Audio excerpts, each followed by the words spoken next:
या शब्दाविषयी या स्पर्धेविषयी दोन शब्द मनोगत व्यक्त करायचेत आणि आपला या ठिकाणी सर्व खेळाडूंना खरं तर तुमचं मन व्यक्त करा की ही स्पर्धा तुम्हाला कशी वाटली, कशी पार झाली आणि कसे खेळाडू खेळले या स्पर्धेमध्ये।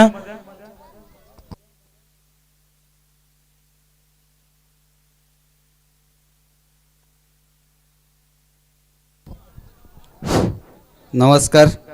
महाराष्ट्राचे आराध्य दैवत श्री छत्रपती महाराज या राज्यघटनेचे शिल्पकार श्री डॉक्टर बाबासाहेब आंबेडकर यांच्या प्रतिमेला वंदन करून आज आपल्या देशाचा 75वा प्रजासत्ताक दिन आहे। त्या निमित्तानं मी सर्व नागरिकांना, सर्व खेळाडूंना, सर्व ग्रामस्थांना प्रजासत्ताक दिनाच्या खूप खूप शुभेच्छा देतो। एकदा सर्वांनी घोषणा द्यायचे, वंदे वंदे जय जवान। आज इथे 4 दिवसाचे जे खडकवाडी संघाने सामने ठेवले होते, अतिशय उत्तम असे सामने इथे सादर झाले।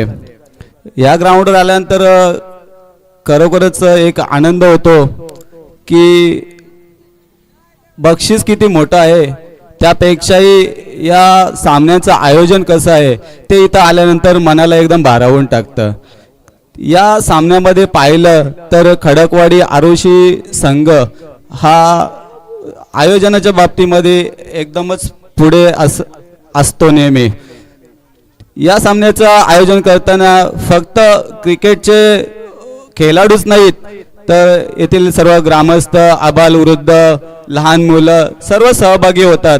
अतिशय खूप आनंद होतो इथे आल्यानंतर। त्यांचं आयोजन नियोजन अतिशय उत्तम असतं आणि आपण पाहिलं असेल की घरोघरी या सर्व सामन्यांचं यूट्यूबच्या माध्यमातून थेट प्रक्षेपण आपण पाहत आलोय।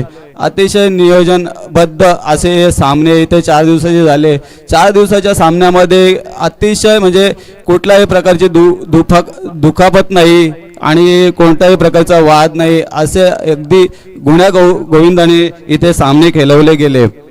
सामने म्हटले, क्रिकेटचा सामने म्हटले तर हा सांघिक खेळ आहे आणि ज्या दिवशी ज्या संघाची सांघिक कामगिरी अतिशय चांगली होते, मग त्यामध्ये बॅटिंग असेल, बॉलिंग असेल, फिल्डिंग असेल, या सर्व क्षेत्रामध्ये जो संघ आघाडी घेतो तोच महाविजेता ठरतो।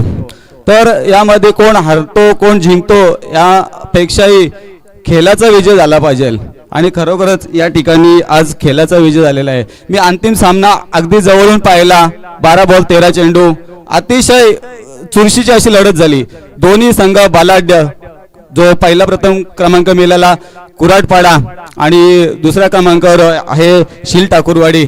मी दोघांचे अतिशय अभिनंदन करतोय आणि त्यांना पुढील वाटचालीसाठी शुभेच्छा देतोय।